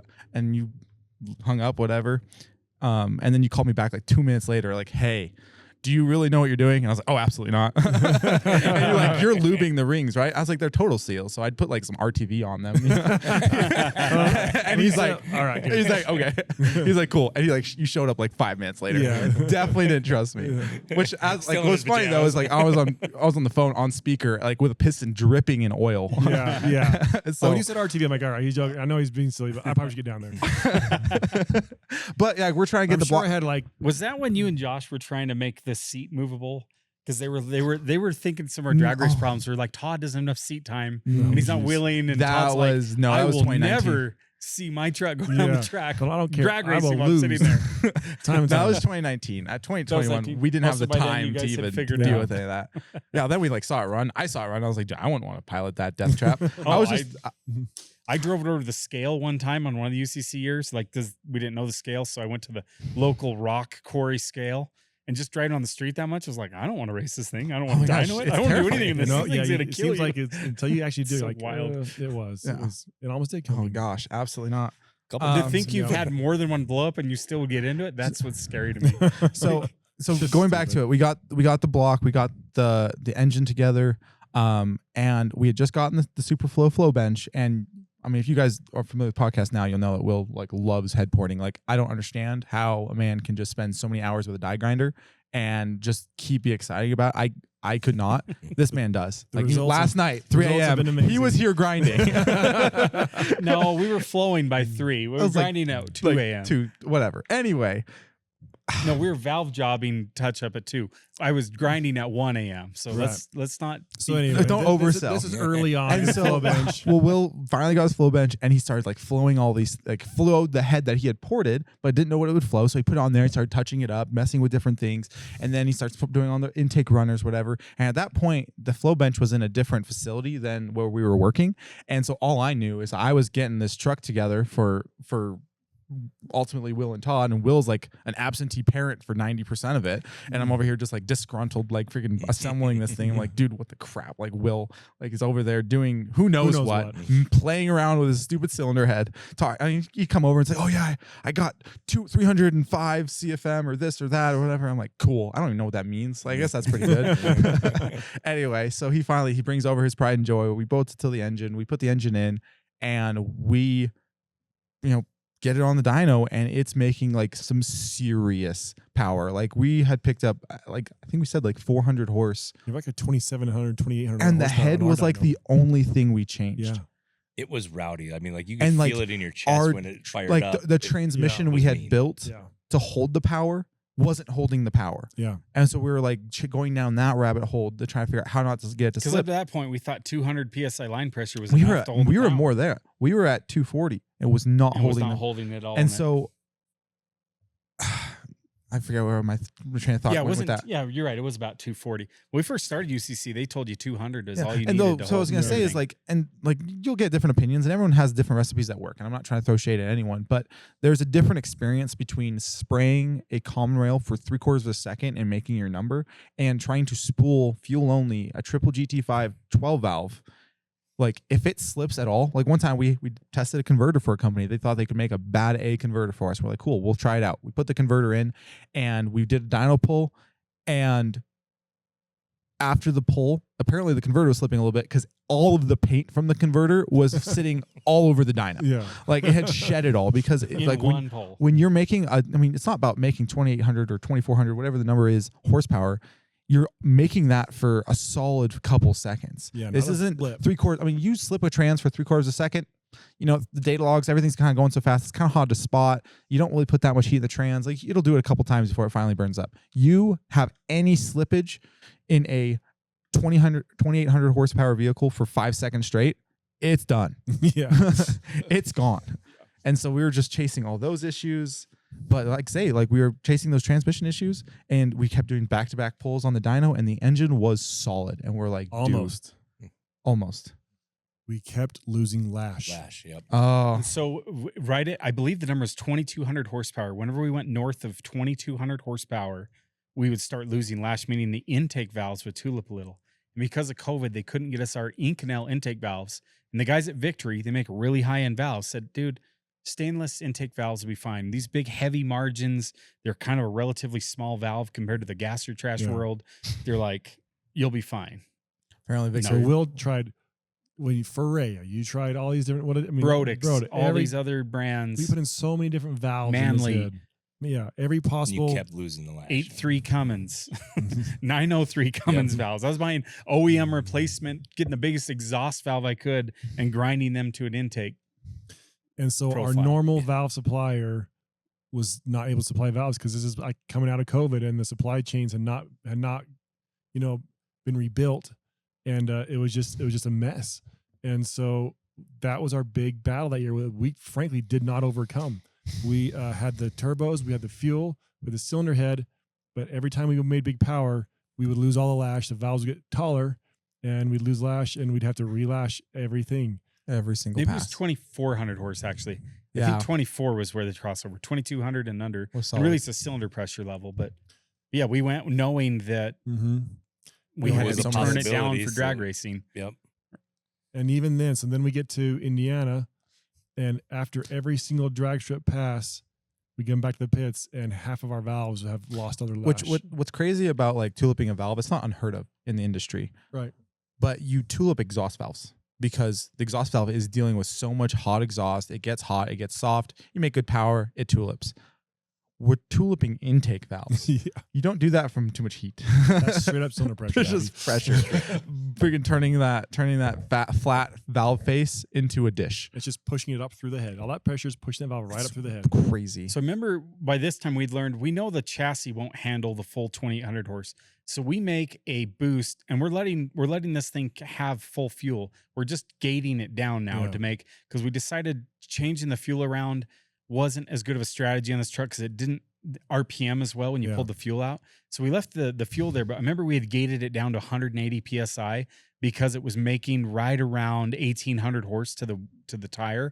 So we thought, okay, 180, 1800, this will be a good, safe drag race tune-up. It's not going to tool up valves. I remember you go to Indiana in your first pass, we pull up the data log, and I think it made 209. So you picked up 29 pounds of boost going from our altitude to there. And it was tulip valves. And tulip valves. And we're like, geez. So a couple more passes and it kept tuliping him. At this point, you're now working with us. You're there on the pit crew because he volunteered, said, I'll come. Good job, Tim. and it's 8th mile racing. Yeah. And so finally, the last pass, I remember you ran a 6.0, didn't get a 5, 6.00, like 6.004, I think, actually. And like 130 miles an hour, I think. It was in the 130s, 132 or something, making big power. 60 foot was terrible, jackrabbit. Yeah, so the first part's terrible. It's all third gear. Like that thing didn't even hook up and go till third gear. Once it hit third gear, the torque steered so hard to the left, I physically thought I'm gonna have to let out of this or I'm gonna hit the wall. Like I mean, the power steering is just not strong and enough. Luckily, you're in the right lane, so you had that other lane to feel comfortable. Was it the right lane? So I thought so you're all the way about to cross the center lane. I thought I'm gonna cross, and I'm just holding it as hard as I can. And I didn't have to let out of it because it didn't. But I mean, my path was a rainbow, was not a straight line. But that was third gear. Third gear finally hooked up. It finally went, and that's probably the hardest I've ever accelerated in a vehicle. Even though the Cummins car's been much faster, like that third gear pull was probably a good 800 or 900 horsepower more than this. And even though it was heavy, you were feeling G forces there that you'd never felt in your drag truck before. It was really, really cool. Even though I was like trying really hard not to cross the center line. So you got the speed there. Do you have a no speed, but you went into 607. I'm pretty sure it's like around 130, 132. I think so. Yeah, but you did it all in the back half. All in the back half. None of the front is terrible because it was like off the ground a couple times. Yeah. And then we got back in tulip valves and then so it was all tulip. So we go back. We're done drag racing because. Well, this is almost. We had one more pass, and I remember Sherrado's like, "Dude, you just need to leave harder. These tires need to leave harder." So I'm like, "Okay." So we kind of go. I leave it a little bit harder, and it was really hard to spool up. Now, remember? Yes, because half the valves weren't working, and you ran out of adjustment. Yeah, like we're done. Like the valves. So I spool it up. It leaves hard. It's about to grab in first gear. I'm spinning all four. Then it hits second gear lockup, and all four tires just blow off like top fuel dragster, and that was the last of the racing. And then you get back to the pits. And remember, the rocker arm had fallen off or something, and they put a push rod, and the guys go, "Hey, Will, do you have a longer push rod?" And I'm like, "So what?" Yeah. What's sad is I was the one that asked that question. And then you're like, "Wait, what?" And I was like, "Wait, why would you need a longer push rod? Wait, what? Why would you need a longer push rod?" And what we found out is the number one tappet, and these are tool steel trend DLC coated. This is the best tappet on the market. Yeah. But when you run out of lash and it can't re-lube the base circle, it smoked that lifter, and it had broken off. It was just a stem in there. Yeah. Like the whole mushroom head was gone. It was 100% gone. And so we basically swap motors. Go to the backup motor. The backup motor was apart because we had to steal the valves from it. Yeah. For the main motor. Yeah. So we were like putting it all together. Yeah, that was crazy. And at the same time, Josh was there with his 05, and he had some engine issues. And so we were pulling Josh's engine out, and then we were pulling your engine out. And just like, I mean, there's an engine pulling party. Like we shouldn't. Fort Meyer was everywhere. It was everywhere. But so then we're a more mature company at that point. We have more resources, less time, but more resources. But without no resources for valves, you didn't have valves. So, I mean, that was like, there's nothing we could do. We could not make the power we wanted because we could not get valves that could hold the power. And we had, guys who'd made big power in the sled pull were like, "Oh yeah, you can tell which of your cylinders making big power, right? Because if it's tulip more one versus another, like cylinder 3 is a real hot cylinder, number 2 is not so hot because it's not making the power. Like some would tulip worse than others, and so you kind of read your cylinders that way. It was kind of an interesting concept. So we had a little team meeting though, because the engine's broke. We're going to the backup engine, and we're like, "All right, guys, we wanted to hit 3K on the dyno. Like that was our. We're like I at wanted that point, to do that. no one had done it yet. No one had done it, and I was like, I want to hit 3K on the dyno, and we're like, we could play it safe, turn it down to a lower level and do all this sled pull setup, or we can go for glory and try to hit 3K. Shut the gates, let it go 250 pounds of boost or wherever it's going to end up at this altitude. Yeah. So I think on our dyno it was somewhere in that 230, 228 range. Yeah. And so we figured it'd maybe go 250 pounds of boost. I don't know how I would have went there in Indiana, but it was the backup engine, which was solid. But it was like it was both solid blocks. Still solid block. Yep. It was an aftermarket crank, but I think that there engine. were some other differences too because we had to change a bunch of stuff over. It was just the front to fit in timing the case truck. was different. Yeah, timing. The front pistons were timing the same. case. Like all the hard parts were ultimately like the same same. type of Same, yeah. rods, and that engine itself had made in the past when we were making the 2500, it probably had 30 pulls over 2000. So we knew it was a Capable. reliable, but we had not pushed it to 2800 on our dyno. That was all the main engine. And so tell us what your dyno experience was. So yeah, we well, first we had to swap the motor over. And Well, like so I you want to said- back up because this is like the thrash of UCC. Yes. Yeah. And so, like you were talking about, like sending people to bed so they could get up, whatever. Like same exact thing. Like I'm helping Josh trying to pull his engine. I'm trying to help you guys pull your engine, like coordinate everything. They started pulling the engine. You were started assembling the new one. I had guys pulling the trans out because it was fine, but like we were gonna hold decent power. We knew from our dyno that we needed to have everything just perfect. And so we had the transmission apart. We didn't want to just put the spare in it because I'm like, this transmission works 100%. We've Fluid tested was it. still good. If I can take it apart and I can just scuff up some steels, give it that little extra bite for the first two shit. Like we scuffed the drum really hard. I told Todd, I was like, I guarantee you 2 second gear shifts. That's it. Yep. Make Because them you're count. trying to get it ready for the sled pull too, because you don't want to pull the trans again. Yeah, and so we were like, okay, so we went through every steel and scuffed it up with an angle grinder, just like anything we could do to try to get it to hold power, because we knew like this is what it was going to take to try to hold over 2,800 horse. Because we're going to sled pull And with so that, dang it. we were doing that. I sent everyone back to the Airbnb. It was just you, me, and Josh at that point. We were in the trailer. And I was going through the trans, kind of buttoning things up, kind of doing like the more technical stuff, getting engines together. And then I think it was like 7 a.m.-ish on the day of the dyno that I drove back to the Airbnb, rounded up everyone, came back to the pits and kept going, kept like putting engines And in. I think I got an hour of sleep. Like I slept somewhere in the pits with Josh's camper or something. I think I got from like 8 to 9 a.m. Yeah. Was my sleep window. So I got that and I was dead. Yeah. We had And guys then- falling asleep underneath Because like the at that point we had trucks, gotten you like name the it. technical So stuff brutal. down. We're like, okay, now we just got to put an engine into a Yeah, truck. so brutal. And so I remember like I was trying to be like a champion. I was not. I knocked myself And out you had for Colton and Tyson Yeah. there. Was Levi there? Pedro was there? I think? yeah, I mean, lots Pedro, of crew. And I ended up knocking out. I couldn't do it. Well, those guys don't even work here anymore. Do you think that? They probably are like absolutely not. They volunteered never for it. It again. wasn't forced. But yeah, and then we came out and then people were trying to figure out like line issues because you forget like the timing case is a little bit different, and when it's a little bit different, nothing fits. That's when I got to introduce Will and Todd to Menards. Menards.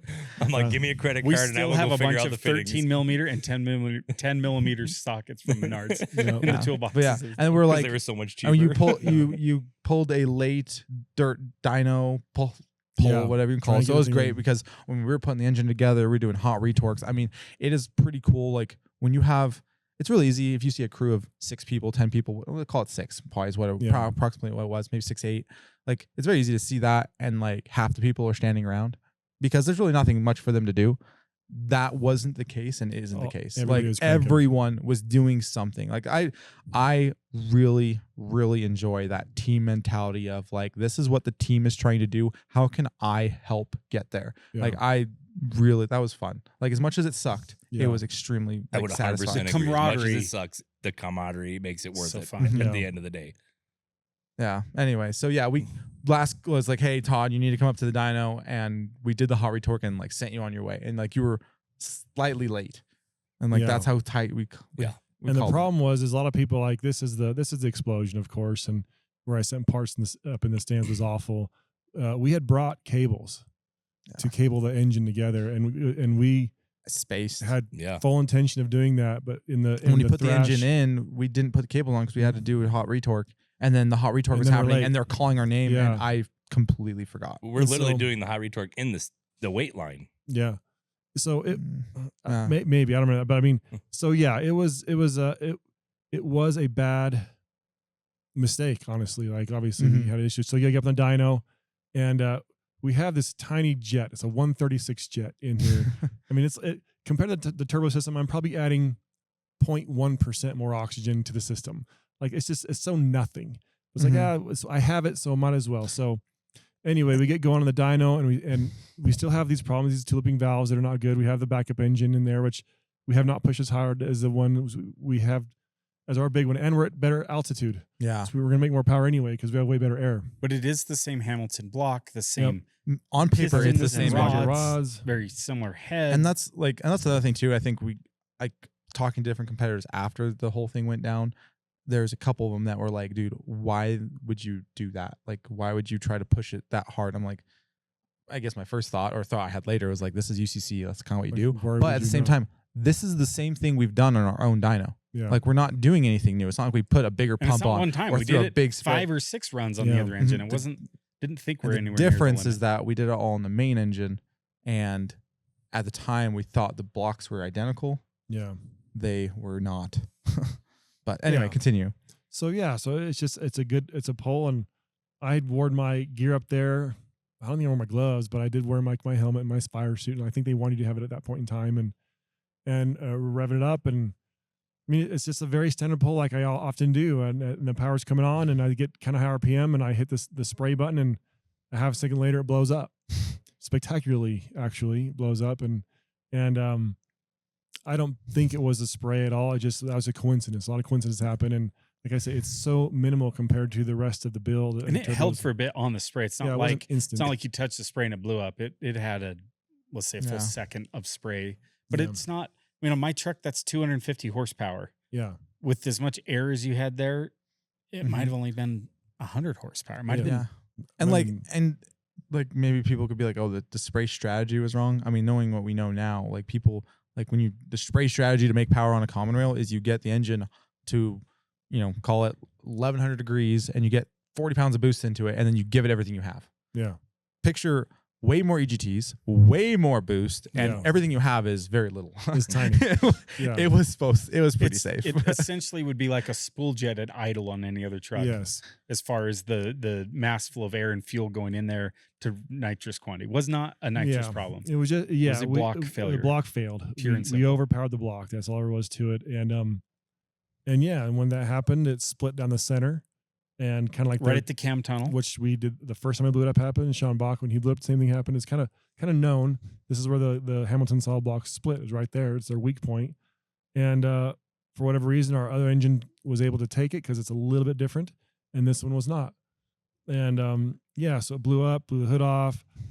Parts went all over. I mean, I put a hole in the top of the billboard in the top of the the Indianapolis sign. The Speedway, P had a piston hit it. Yeah. Remember, a piece of piston landed in the stands, and that Guy Jay with Witt his- guy, he's one of those boosted boys. Well, he just left the channel, but he picked it up with his pliers and poured some water in there, and it's boiling. And hey, Todd, I got your piston. I was like, what? Are you? But beforehand, Will did get on the speaker. He said, everybody, like, we're trying for something big here. So he told the audience, like, don't sit here, move away, because if this thing glows, that you're in the spray zone. Like, and they moved people back. I think people thought, like, when he said that, that's what we thought we planned it. And keep in mind, this is the same Will Terry that had all the tractors move from, Yes. from the end of the Like, level track. Yeah, it's just, you gotta understand who he is, man. It's just, he's a showman. The UCC fire guys and all their crew for the dyno were sitting there, and they're like, what does he mean by something big? We are planning to hit 3,000 horsepower. Like, that Todd promised us. We did all this work, all this no sleep. Like, that was our one promise. Like, go up there and hit 3,000 horsepower. Like, it'll make it all worth it, Yeah.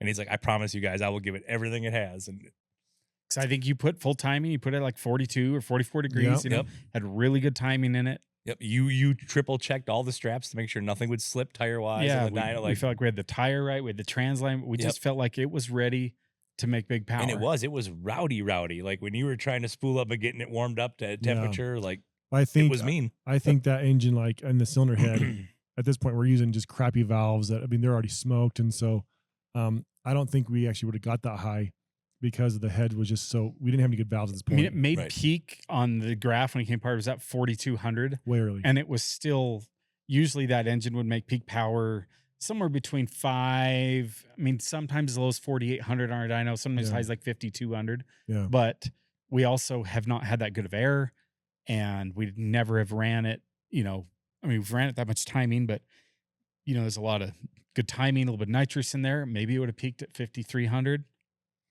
I don't know if it would have got to 3,000, but my extrapolation graph, I think it would have went 2,800 at least. Which is definitely wrong because we've been there. So it came apart at 2476, 74. I was quoting the number a I think couple it was weeks ago. 2378 or something like that. 2379. Yeah, we're definitely shy of the 3,000. But yeah, it just came apart. I just feel like the head was letting go before we even got to our peak power, and that hurt us. Whatever. I mean, it was on its way out before it blew. Like we were definitely we had no chance of making peak power at this point because the valves are just. I know we're on the base circle, we're tulipping, we're not getting good sealing.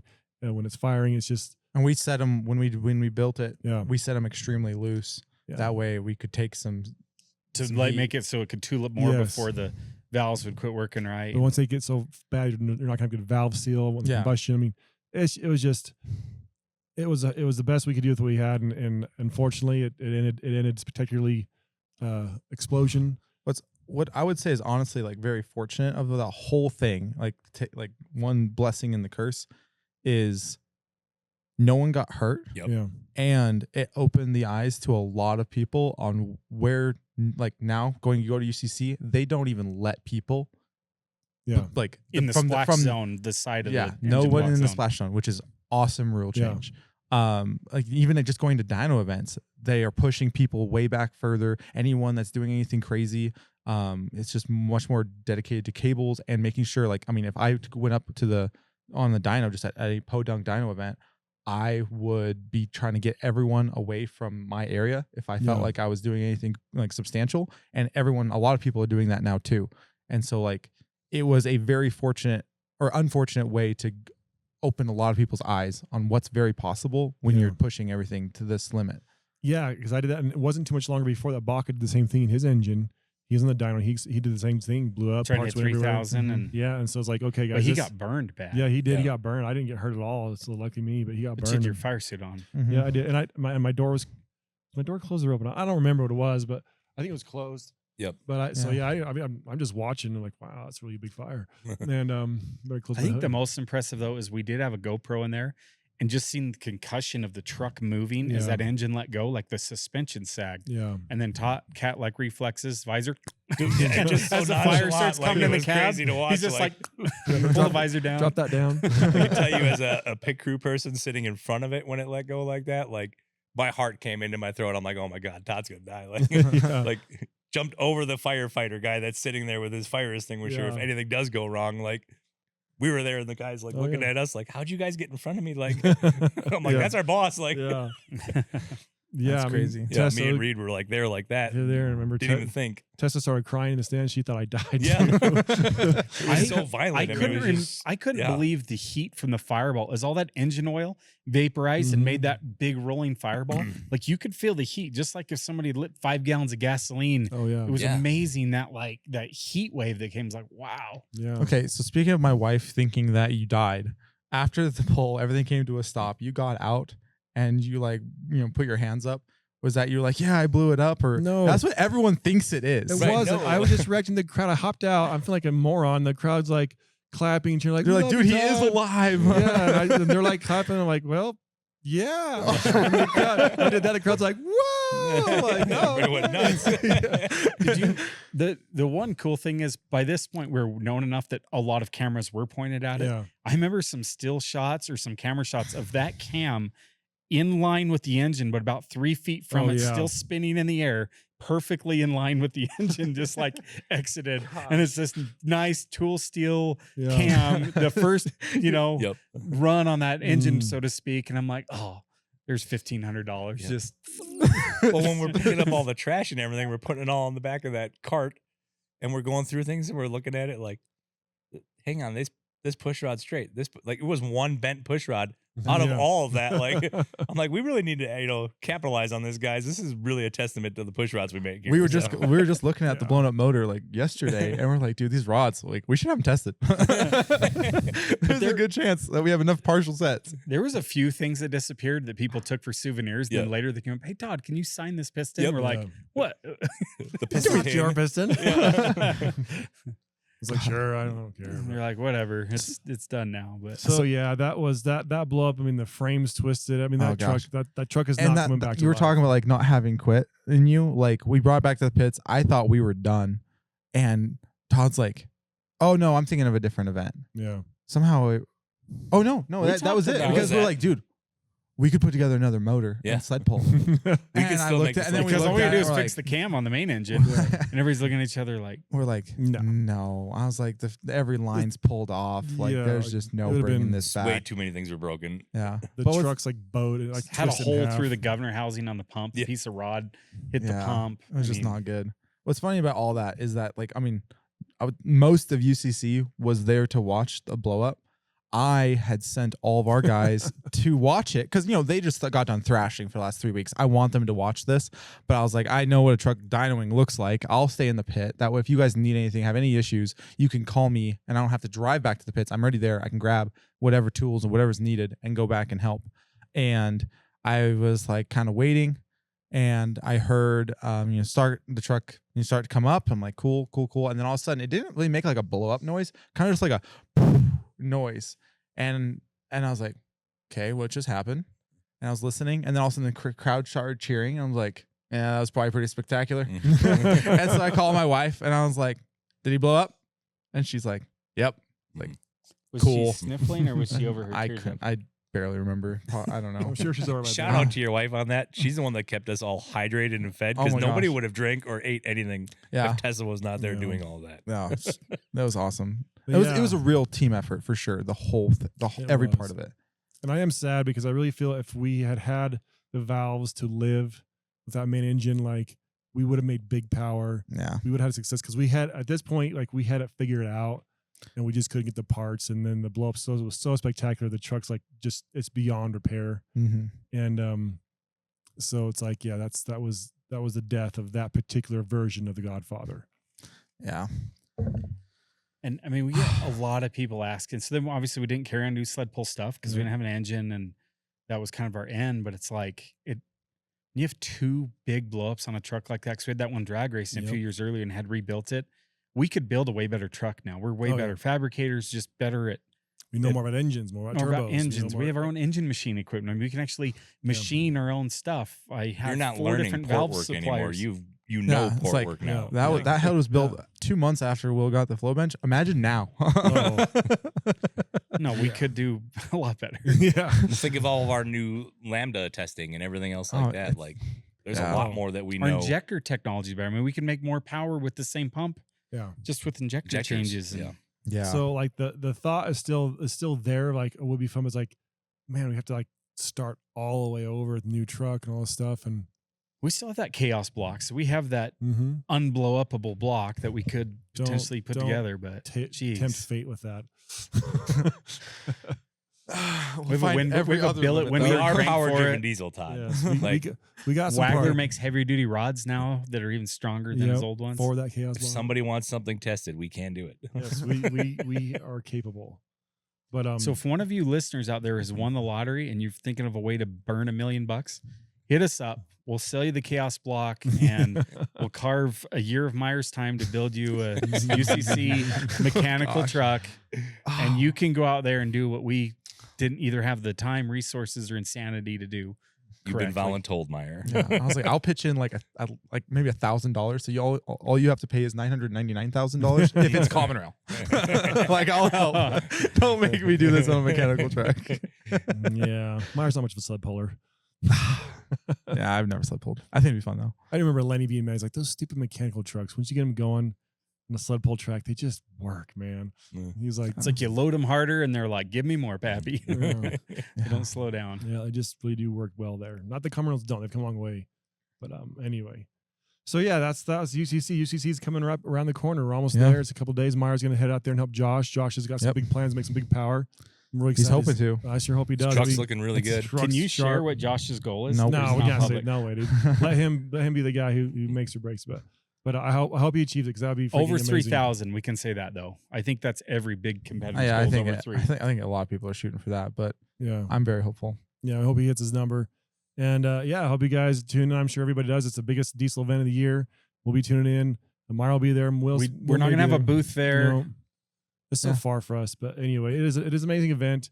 And I wish all the competitors the best of luck. I hope you don't break and blow up, and hope you have a fun time. And that's UCC for us, man. We did it 4 years.